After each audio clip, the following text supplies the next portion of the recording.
Hello, welcome to another episode of Tank Wars. Today we're going to be looking at the Cromwell versus the Stridsvagn 74. Now, representing the Cromwell, who else and who better could I think of than the curator of the Tank Museum in Bovington? An absolute font of information. It's my very good friend, Mr. David Willey. How are you, David? Good morning, Richard. And are you as well? You'll be pleased to see, I'm here. I am indeed, and I'm here at the Tank Museum. And thank you for making the comment earlier about me tidying up my office, especially for this wonderfully important occasion that we're at now. So I'm pleased to see you saw I made the effort there. So, David, as the guest, let's kick us off. So your vehicle, obviously the Cromwell, I'd imagine, I don't know, but I'd imagine a vehicle dear to your heart. So do you want to give us a sort of quick rundown, bit of a background and an introduction to the Cromwell? Yeah, so the Cromwell's a British cruiser tank. Britain, just before the war, we kind of had the idea about three main types of tanks: little recce vehicles, infantry tanks, thicker armoured, slower tanks to help the infantry attack.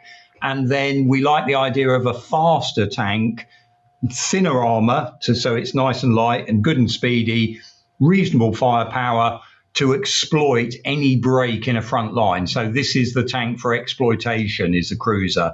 And Britain did a series of tanks. The Cromwell is due to be a replacement for the Crusader tank in this cruiser tank series for various reasons we can look at. It took a while to get into service.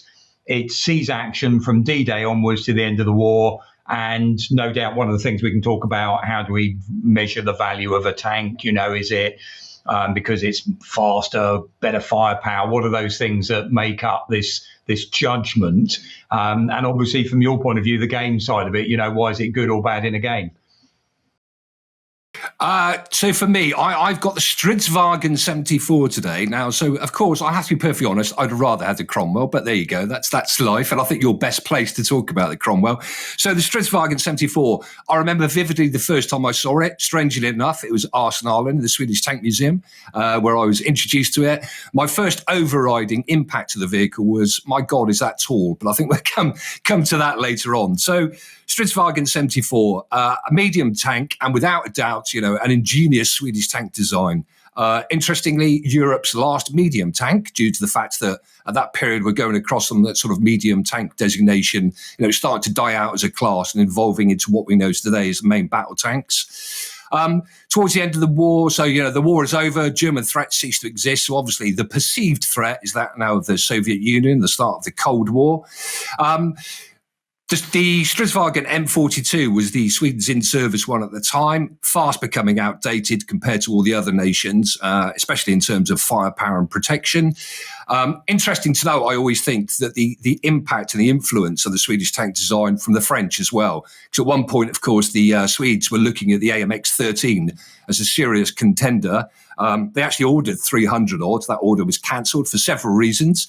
One of those including the perceived lack of crew protection. And also, of course, at this point, the Swedish Army had also moved forwards with the purchase of the 80 British Centurion Mark IIIs in December of 52. Armed with that 83.4 millimeter gun, later on joined by 270 Centurion Mark 10s with the 105. And these were given the designation Stridsvagn 101 and 102. Just a point, actually, I think I should mention there, because people often ask that. Stridsvagn, in essence, means tank. That's all. I mean, I keep forgetting that people sometimes don't actually appreciate that. That British tank, of course, we all know about the Centurion, very well protected. And I think also an important fact was that it could theoretically withstand the effect of a nuclear weapon blast. And of course, when we're going into this Cold War period, that was something which was high on everybody's mind. And the impact of the Centurion actually plays a major part in the Stridsvagn 74 story, but a bit more about that later. However, Conqueror, not a ideal vehicle, I would argue, for the Swedish terrain. And of course, it was a very, very expensive vehicle to actually purchase. And this, throughout the whole story of the Stridsvagn 74, you'll see that this cost and this expense of everything was high on their minds. So they wanted a lighter, perhaps more maneuverable vehicle, and decided to modernise the ageing, but still very, competent Stridsvagn M42. So fitting a new chassis, or fitting and modifying the existing chassis with the few minor modifications, fitting a new turret and fitting a new armament. So hence the birth of the Stridsvagn 74 in a very, very quick summarised brief there. So what about the Cromwell's firepower then, David? What's your opinion on that? So the Cromwell's one of these tanks that it's got a bit of a complex development history that if you get into your tanks, there's the point where, isn't it nice early days where you can recognise something, so you can point at it and go, there's a Cromwell. What's really annoying with the Cromwell, there's about 2 other tanks that look exactly like it. One's called the Cavalier and one's called the Centaur. And this is part of this ridiculous development history that they have. Britain, basically, as early as 1940, we've started the process of replacing the next generation. That's that sort of idea that's going on. As soon as something's going into service, already works doing it. But in Britain, because of the loss of all the tanks out in France in May of 1940, the really big thing that happens is Churchill comes along and says, keep making the tanks that are in the factory now. Whatever happens, numbers count. We've lost all our tanks. And that order from Churchill is actually repeated to the tank manufacturers for a couple of years. So it's surprisingly a long time before we can get going on newer designs. So they work up. They first of all come up with what looked like a Cromwell design pretty early on. Way before 1942, we've got something that looks like the Cromwell. But the problem is they then ends up getting 3 strands. They're going to build it because now they want to get this going quite quickly. They say, let's build it using components from what's already in service, which is the Crusader tank. So Nuffield, this manufacturing company, say, OK, we'll use the same engine, the American Liberty engine that was designed way back in the First World War, an aeroplane engine. Let's keep going with that one.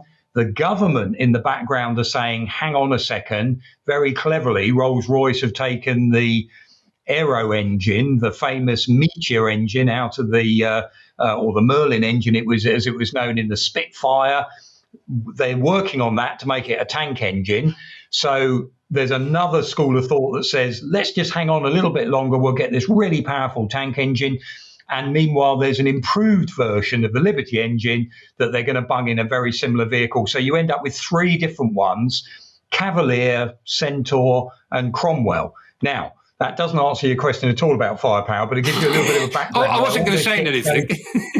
No, that's all right. There's this issue of why these things becomes, when you peel away a layer, there's another blooming layer and another layer to try and understand the thing. Yeah. So the development of the Cromwell takes a bit longer than perhaps we might have expected for, again, when you look at it, understandable reasons.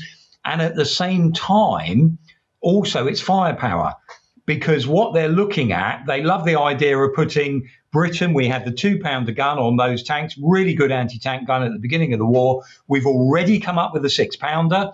Again, usual story, back to that Churchill, keep making.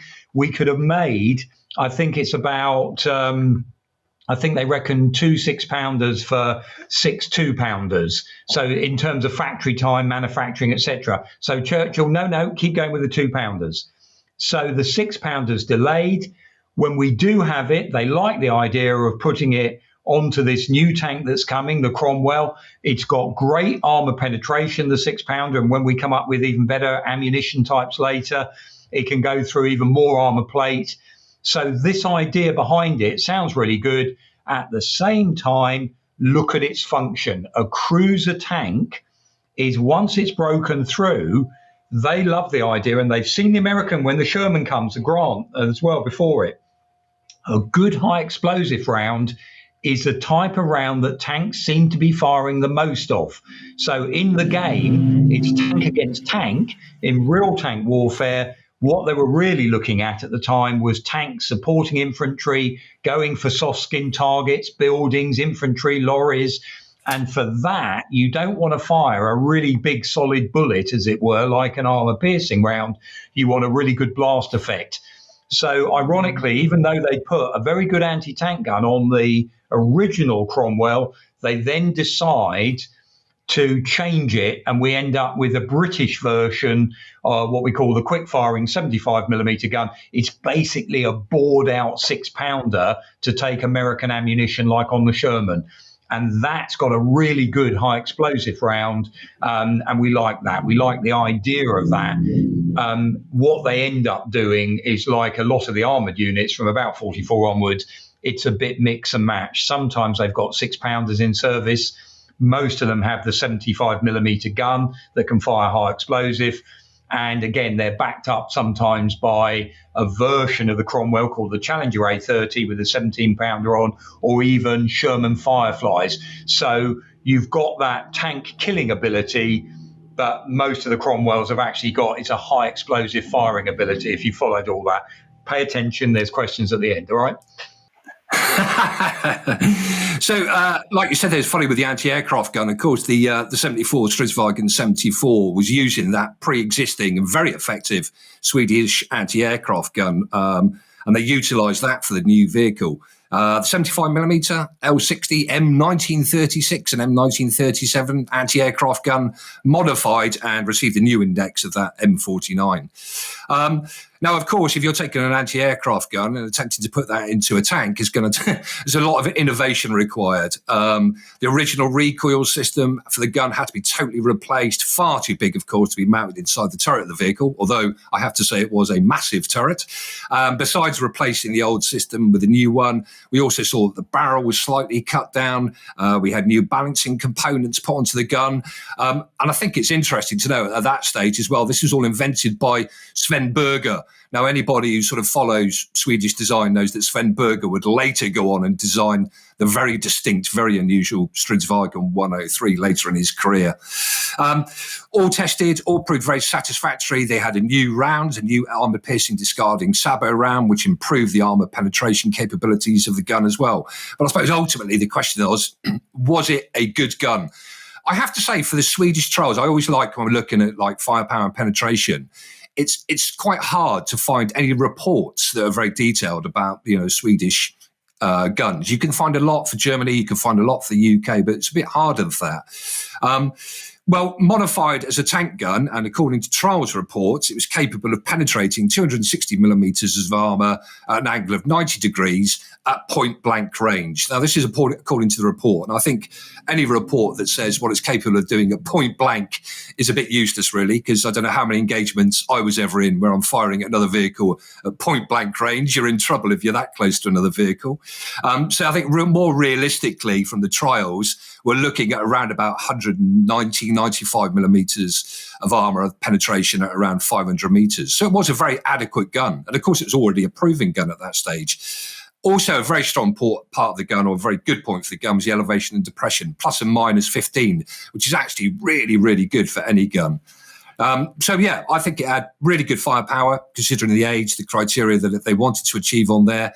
Also mounted with two machine guns, one on the commander's cupola, that 8mm, which would later on actually be replaced by the 7.62mm, and another 8mm that's coaxially mounted with the main armament. The difference between the M42, of course, was we saw that the hull machine gun was actually removed completely, which was to the right of the driver on the M42. And that was really to create more room for these much larger rounds that we saw put into production there.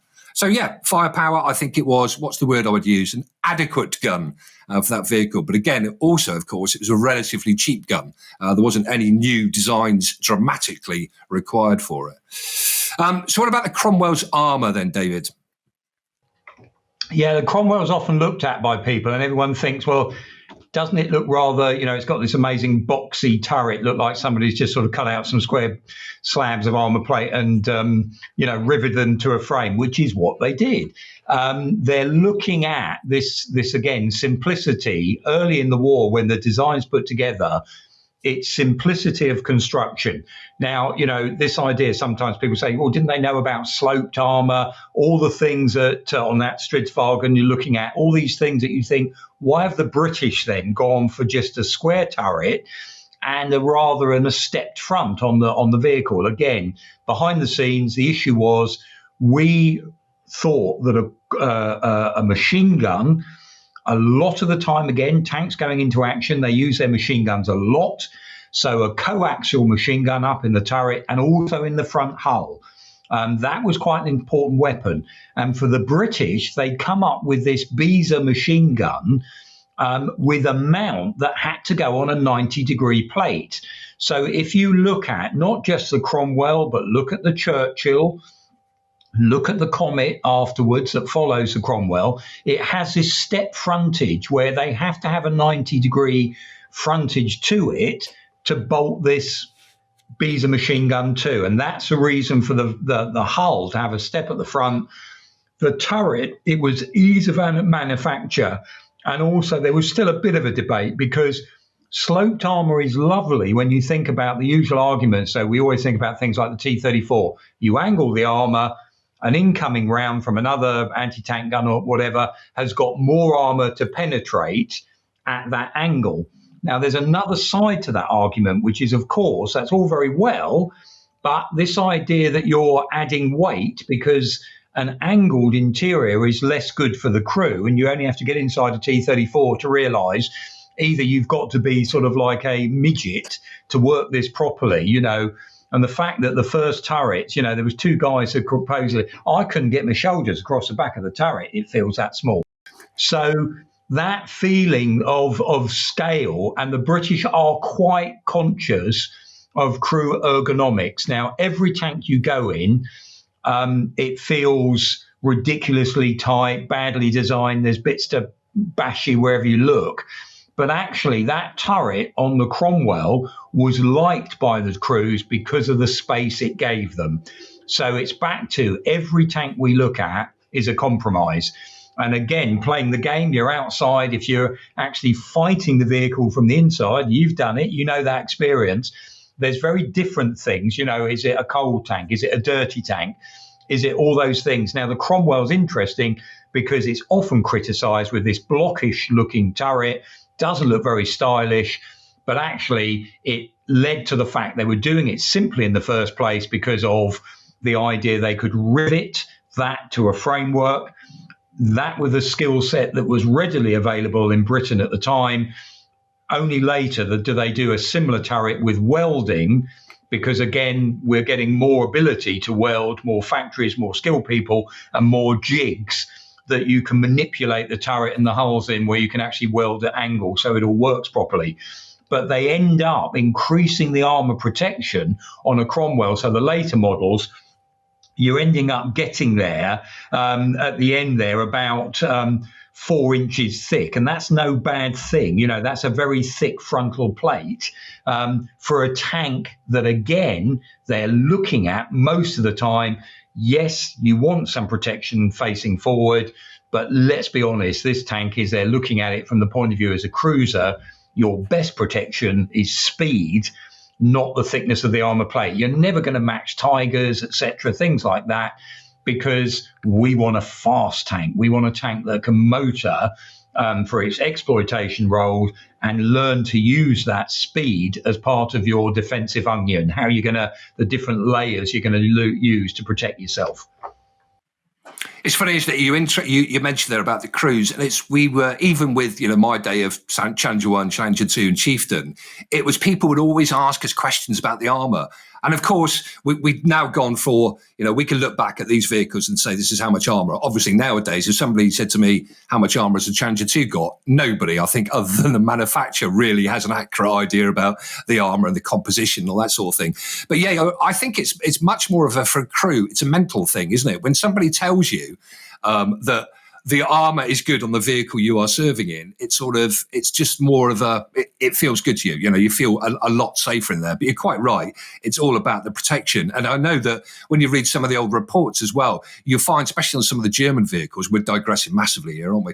But when you find, especially on some of the older German vehicles, it was almost a bad thing for crews to feel that they had that much protection. Otherwise, you get almost this sense of, invulnerability when you go into combat, which is not always a good thing. And you tend to then, as a commander, you don't worry so much about your selection of fire positions. You don't worry about the tactical side of things. So, yeah, a very interesting point. Anyway, getting back to the Stridsvagn. So I think, to be in all honesty, the Stridsvagn, I think probably the armour side of it was its biggest drawback, really. It wasn't particularly well armoured, in a nutshell. The armour was between 9.55 millimeters at its strongest point, and the problem, of course, was this turret was only around 20 millimeters at its best point, which is not great at all. The turret is huge. For anybody that's seen it, as I said, the first time I came across it, the thing that always sticks in your mind is the height of this massive turret. It's about 3.3 meters high, the vehicle in total. Now, if you think, what's the Tiger 1? It's about 3 meters, isn't it? So it's, it's actually higher than a Tiger 1, which is quite incredible, really, for the vehicle, the designation for the vehicle. Production of these new Swedish tanks, of course, mostly consisted of building these new turrets, installing them on the existing but slightly modified M42 chassis. As I said before, very light armour on there as well. It was a tie-up at the end. They were aiming at something like 1.3 tons extra weight for this new turret. They ended up to almost doubling it, and then sometimes even more on there. So not fantastic. As far as the protection was concerned, there is a very interesting report I actually read over the weekend from 1960 that the Royal Military Academy carried out about trials of the Stridsvagn 74 turret. And I've actually got a copy of it somewhere here. But in essence, what they did was fire 3 different caliber weapons in order to measure the effectiveness of the turret. And of course, many countries did this during the war. Of course, what they used to do, if they got a captured vehicle, they would carry out these trials as well. So the first trial was with a 20 millimeter tub cannon. And tub cannons come up a lot in these reports. And all they mean by tub cannons is when you've got a smaller caliber gun inserted into a larger one. And they used to do this a lot in trials. In fact, even quite recently, because it's just it just reduces cost. It's a lot cheaper for them to actually fire this ammunition. So 20 millimeter rounds, the 20 millimeter rounds were unable to penetrate the turret front. However, the sides were consistently penetrated from a distance of less than 300 meters, which is not fantastic. Secondly, they fired the Bofors 37 millimeter. The M34 anti-tank gun was fired against it. 37 millimeter rounds. Again, it was able to penetrate the armor at all sides at a distance of less than 750 millimeters. And lastly, they actually utilised the 75 millimeter gun of another Stridsvagn 74. So this was with the 75 millimeter round. And it again was able to penetrate the turret mantlet from a distance of 1,400 meters and cause, as I quote, significant damage to the interior. So I'm not sure what they mean by significant damage. Its effective distance could quite possibly have been more, but of course this was not tested. So I think for the Stridsvagn 74, it was without shadow of a doubt one of its major weaknesses was that armour on the turret. And again, if you read some of the reports, it is something that the crew were very, very aware of, that the armour protection was not particularly great. Anyway, so moving on, David. What about the tech, the crew? You've mentioned a bit about the ergonomics previously. What's your takeaway about the Cromwell? Yeah, so like a lot of vehicles, when it first came into service, there's, the inevitable teething things that go on. So they do a road run. They do this wonderful thing called Operation Dracula, where they run a series of tanks around Great Britain to see what's got the most reliable engines, what's going on. The Sherman beats everything. It's so reliable, so good, so well put together by the Americans. But actually, the Cromwell does rather well. And the things that go wrong are the sorts of things that are easily repairable. Whereas there's some other vehicles in the test that, like the earlier Cavalier, just keeps breaking down all the time, just doesn't really work on the way they want it to. So they have the chance. And again, with the Cromwell, it's a way of thinking about it as well as a tank. Even though it's designed a bit earlier in the war, we'd love to have seen it in action sooner. Because the Americans have turned up with the Sherman, we have a bit longer to play with it in many ways to allow us to do that testing, etc. And some of the things they find out, for example, the very first Cromwells have a hatch that if the gun is over the driver or the co-driver's hatch position, they can't lift up. and how do you get out in a bit of a hurry? So again, back to there'll be some nations, well, tough mate, there you go. Actually, in Britain, we're a citizen army. We really have to think through how we're going to look after the guys, what's going to make them feel confident. So they change the hatch arrangements to make them this type of, they slide away from the main top of the chassis structure. So even if the gun is over the top of where your hatch, it doesn't have to lift up. It can go sideways and you can get out.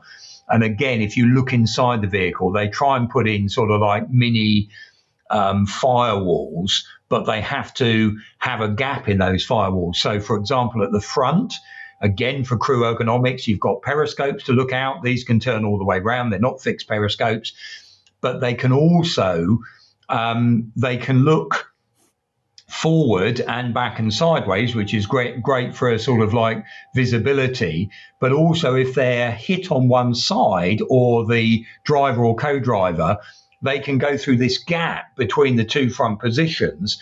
And even though it's a really small gap, and I forgive me if I've told you the story before once, but I looked at it again, sitting in the front of a Cromwell, thinking, how the hell do you get through there in a hurry? And a veteran who I interviewed one time, he just said the line, he said, fear's a great lubricant. If you are going to have to get out of that vehicle in a hurry, you are going to be able to get out through that whole sort of thing. So there's elements like this, but you can tell the crews, because there's one point a Cromwell unit is offered later model diesel-powered Shermans, and the Cromwell unit said, no, thanks, we're quite happy with what we've got. We like the vehicle. Now, better the devil you know, you might say. It's things they get reliable, they get used to things. In the Battle of the Bulge, they were issuing comets to British units in Brussels. When the Germans attacked, they actually say to them, hang on a second, stop there, go back to your old tanks, because if you're going into action, you want something you're familiar with, not something like, where the hell was that button gone? Because they're not used to it yet. So that feeling again about, you could argue these Cromwell crewmen were just very keen on their own particular tank because they're used to that. But actually that comes across in a lot of the Royal Armoured Corps reports. They're getting the information back from the frontline guys. What do we think about this? And there's elements about that technology that, again, it just sort of like the knock-on effect. That powerful engine meant you could go up to about 40 miles an hour in a Cromwell. Now, they had to limit it because actually you were shaking the damn vehicle apart. And, you'll see some of these amazing photographs of Cromwells leaping off a ramp and everything with this Christie suspension. Lovely suspension. Sorry, I'm going to have a tank go past me in a minute, so we're going to get the full effect. Here we go. It brings way bit of realism there. They're training literally outside the window still, so that's a Challenger 2 training tank just going by. But no, so that idea of the speed of this vehicle.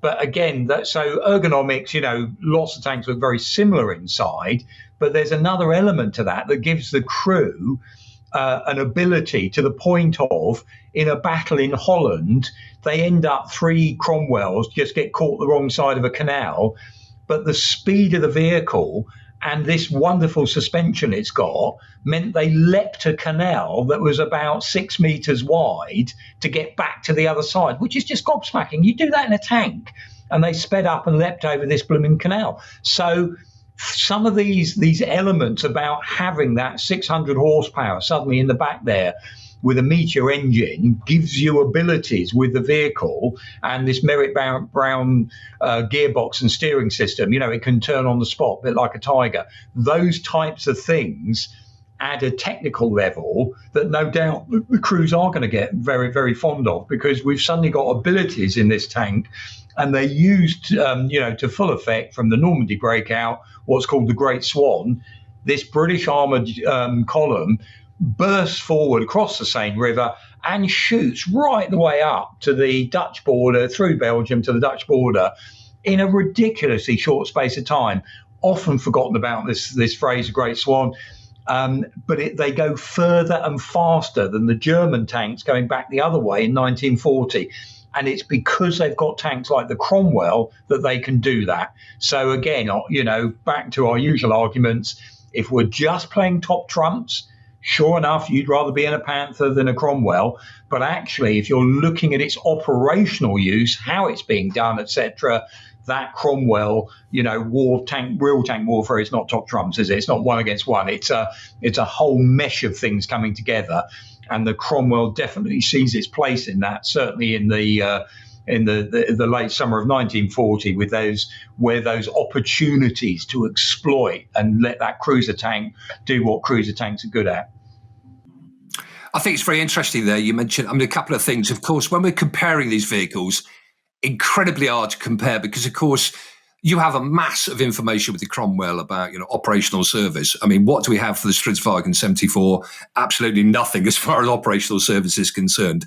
For a country that, I think it was 1814, the last time Sweden actually went into a conflict or something. But yeah, ergonomics. I think, and we've always harped on about ergonomics. I think it was something that, unless you've actually served as a crewman on a tank, you don't appreciate, I don't think, how important, there's firepower, protection, mobility, and everything else. Of course, that's critical. But as a tank crewman, you spend so much time inside that turret.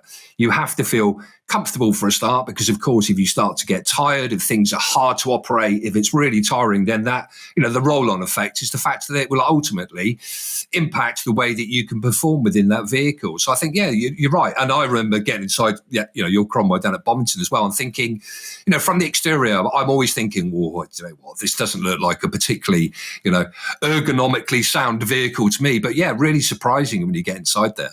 The Stridsvagn, again, I think... Sorry, I was just going to butt in there. Sorry about doing this, because your point there, you see, the thing that, again, I'm not the games player, but that idea of, you just said there about the whole point about the crew. Now, we can talk, and we always try and do this, don't we? Certainly I do when I'm talking with you, is come back to whatever the technology, the crew is what makes the difference. And another thing is whether there is an analogy to the games player, the skill that you use with that piece of equipment. A very skilled games player will get more from it, just like a skilled crew will from a real thing, than someone like myself who's never played the games, doing it for the first time, doesn't know the lay of the land or anything else that way, in using that bit of technology. But the point, the ergonomics, sitting in a nice armchair in a nice warm position, if you're going to play the game and try and get a bit of authenticity, go and sleep or try to sleep in the garden for a week. Crack in a bucket, eat terrible food, do all those sorts of things that way, and then see how your skill set playing the game degrades. Because that's the point you're trying to make, isn't it? With the ergonomics of it, if you've been shaken about all over the place, if you're not confident, if you're constantly trying to spend, 3 hours maintenance every time the vehicle stops because its reliability is so poor, and, some of this is tiring work, track bashing, isn't it? So all of those types of things come into play, that there's much more to it. But obviously, I doubt if you're going to get the games players to have to run around the garden for 45 minutes in the pouring rain before they're allowed to play the game, to get a bit of that sort of fatigue involved. Exactly, of course. And the old adage for the British Army, if it's not raining, it's not training. So I think that's quite a fair point, actually, with all the vehicles. I remember fondly with all our vehicles, for some reason, the commander's cupola would always leak. Now, of course, this is not only really annoying, but also when you think, of course, for these particular, more modern vehicles, they're supposed to be, nuclear, biological, chemical warfare proof. I'm no scientist, but I would imagine if the rain can get in, then I'm pretty sure that most other things can as well. But anyway, that's a whole other story. So, the Stridsvagn 74, I have to say, pleasantly surprised when I first got into one. The turret is incredibly roomy, especially when you compare that to the older M42. Driving compartment was good. There were issues with, again, you mentioned earlier on when you were talking about the Cromwell, about getting in and out. On the Stridsvagn 74, there's also a certain angle of the turret where it's also incredibly hard to actually get in and out of the vehicle.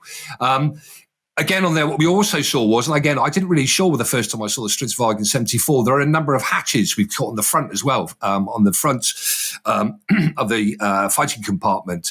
And these were actually, again, we're going back to these shock waves from atomic explosions. So obviously this was in their mind at the design phase as well. Sighting systems, very good. I did mention right at the beginning, you can see the influence from the Centurion. When you jump into the Stridsvagn 74, I was quite surprised to see a lot of the controls and sighting operating systems were English, taken directly off the Centurion. The bank for the multi-barreled smoke grenade discharges, the operating bank was all in English. So there's a lot of stuff that's been taken away. Very sensible, of course, because Centurion was already at that stage a very proven, very capable tank. Excuse me. So why not take the best bits of it and introduce it on there? Something which I always actually struck in my mind about the Stridsvagn 74 and Swedish tanks in general was the communication system. And again, I don't think it's something which is really talked about enough. We talk all about firepower and protection, mobility, etc., but communications for any tank crew were absolutely critical.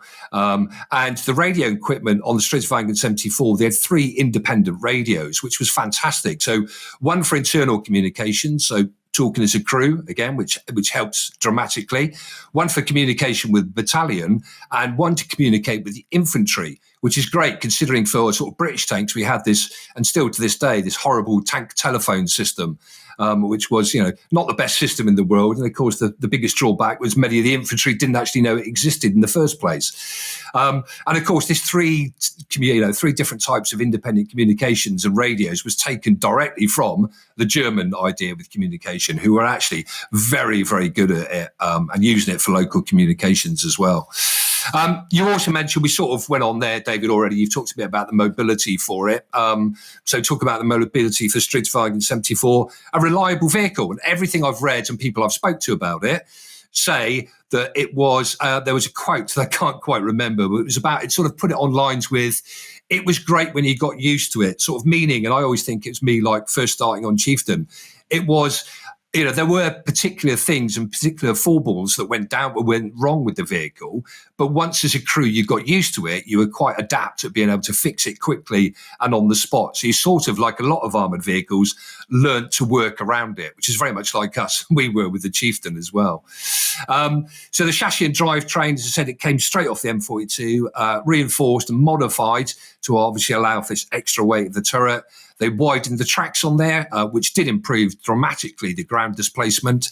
The engine itself, Swedish tanks, to be fair, always had quite a good reputation as far as the reliability of their engines. So the M42 engines were replaced by more powerful Scania Vebis 607 engines.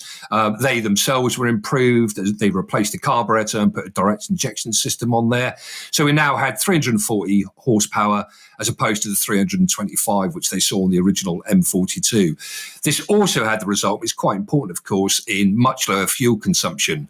And also, critically, of course, for the environment, it meant now the engines could function as low as minus 25 degrees C, which, of course, was critical, especially in that Swedish environment. So all of this, top speed of around 45 kilometres per hour on the road and an operational range of about 200 kilometres. So, really, really quite good, adequate system there. And again, critically for the tank crews, a reliable system as well. So, David, we are. Sorry, go on. One other thing about the design issues that again, whether your game reflects this at all, but it's about the landscape you're going to be used in. And one of those key things there is Sweden, look at its landscape, look at its temperature and the environment around it, which is, of course, why there's a Swedish approach to these things that differs from other countries at the same time, because literally, you really do have to think through if you're going to be fighting in, ridiculously cold temperatures. Starting an engine is a major issue, so blowtorches, preheaters, etc., is all going to be really important for keeping that vehicle going. Yeah, I mean, I remember even with the more modern. Yeah, not even for the Cromwell. Yeah. Yeah, even with the more modern tanks we had, no problem. We had, issues when we used to go to Bathurst, the training area in Canada. And I remember vividly one exercise was cancelled because we got to the stage where the engines just would not start because they could not deal with the drop in temperature, which, is that a design fault? Well, it's, who knows? I mean, it is a design fault. Of course, it's a design fault if an engine can't operate in any particular temperature. But yeah, interesting. And of course, I also think the doctrine, Sweden's doctrine, as we mentioned before, it's not been to war since 1814. Their doctrine very much was sort of, it's a defensive, it's a defensive war for them. That's their whole idea about it. So, David, I don't want to keep you forever, although always obviously fascinating to chat through everything with you. How would you summarise the Cromwell? So, good, bad, indifferent?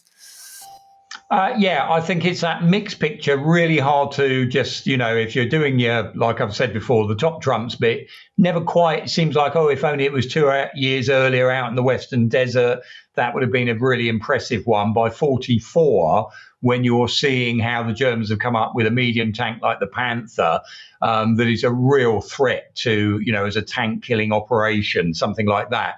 Yes, it's not there for that reason. It's not going to be a match against other tanks, but it has its role, which is speedy exploitation, the use of that 75mm quick firing adaptation of the 6-pounder gun. It's got good firepower from that point of view, good mobility, and it is this successful use of the Merlin engine converted into the Meteor. And we see that, of course, go on into the Comet. So it's almost, you could look at the British Comet tank with its much more powerful gun as almost a development of the Cromwell. And then, of course, again, into the Centurion that's coming after that, which just misses the end of the war by a few weeks, but goes on to be the great tank that the Centurion was, so many people using it. So it has its moment. No, again, if you're looking at what would you like to go to war in, it probably wouldn't have been for survivability, the Cromwell. But at the same time, look at it in the context of all the other things that are going on. Actually, Britain was trying to build a big navy. It's trying to build aeroplanes and everything. Tanks were not Britain's priority in World War II. So that's another one of those big overview things to remember. We've got other things on our plate, as well as, put it bluntly, the Russians, they don't give a monkeys about their navy. They don't give really much about the Air Force. So they put all their energy into building tanks. So mindsets, different times, but I'm sure your players have very different opinions about some of these things as well. Yeah, ultimately, it's up to the players to decide. As we said before, I think my opinion of the Stridsvagn 74, again, like you said, David, opinions on the tank, they're always mixed. Everybody will have their opinion on every single vehicle, whether they're historians or veterans or whatever, okay? But I think, Stridsvagn 74, most people sum it up as it was a reliable and capable post-war era vehicle. And of course, as I said before, the issue you would have is it never went to operational service. We never saw it, actually, in battle with anything. Therefore, that side of it is very, very hard to make comment on. From my personal opinion, as a former tank crewman, the profile was huge of the vehicle. Now, as a crewman, of course, you don't really. I mean, it's amazing to think they went from and later on they ended up with the Stridsvagn 103, which is arguably the lowest profile you will ever see in your life of any particular vehicle. So it did present itself. The 74 presented itself as a big target. So as a commander of that particular vehicle, I can only appreciate and imagine the tactical usage of it must have been quite difficult for it to get into a hold down position and find a decent fire position for it. And obviously the last thing you want in any tank warfare is to present yourself as a large target to the enemy. I always like to try and read about as many crew reports about vehicles because it gives me an idea of what the crews thought of it. And of course they were the most important people. They do make comment a lot about the torsion bars heavily stressed by this massive turret, the weight of it, and the fact that it needed regular replacement as well. And also, many crew members, surprisingly enough, have very positive memories about this vehicle. And it's a great quote. I have found that quote now, so I was looking for it. And they said, and I quote, maintaining that as soon as you had come to know their personality, referring to the vehicle, they would function properly, which is great. So from any tank crewman's mind, that's a comment that says, yeah, all right, maybe it wasn't the best vehicle, but we loved it. And again, it really made me chuckle the first time I read it because I thought vividly back to when I first started on Chieftain. It was, not the best vehicle in the world, but you know what? We actually grew to love it throughout time. So it's quite funny how people get attached to their particular vehicles. And the Stridsvagn 74 did what it was maintained to do, like you say, exactly the same as the Cromwell. Served up until, 1984, before it was formally retired. And with its serviceable years, of course, firmly behind it. They also removed the turrets. That's what I love about the Swedish as well. They don't like to waste anything. So they removed the turrets, and it was all reconstituted by using it as fixed defensive gun emplacements all over the place as well. And they were there, I think, well into the 90s as well. So an adequate vehicle. But like you said, David, I mean, it's hard to compare certain vehicles. And I think these are two particular vehicles, different eras, different doctrine around them, very, very hard to compare the two. David, thank you so much for your time. I hope you're going to spend the time wisely and clean the office up before you finish today.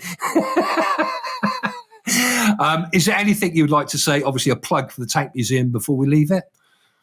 Well, no, all I'd say is if you don't know about us, do have a quick look at our website online. If you like things like this, there's plenty of our tank chats on YouTube, which if you want to know a little bit more about some of the vehicles we've got, and I'd always recommend seeing the real thing. You've served on them. You know, the reality versus what we watch, you know, whether it's games playing, videos, whatever else. I still love seeing people's faces when they go in there and they see the real thing. Oh, my goodness, there's always another layer that you get with the real thing. So I would say this on not just behalf of the Tank Museum, all your museums, wherever you are, go and support them now after post-COVID, or as we get over COVID to a certain degree, we're going to need your support. So thank you so much. I know some of you games players there. Thank you, World of Tanks, for helping support the Tank Museum. And go and buy something from our online shop. That helps keep us all going. Thank you so much, David. Thank you for your time. Good luck. Of course, Tank Fest is coming up, so we're all looking forward to that. I hope the preparation and planning is going well. And to you out there, thank you so much for joining us. If you like this video, please subscribe, leave a comment, and until next time, take care of yourselves. Thank you. Bye-bye.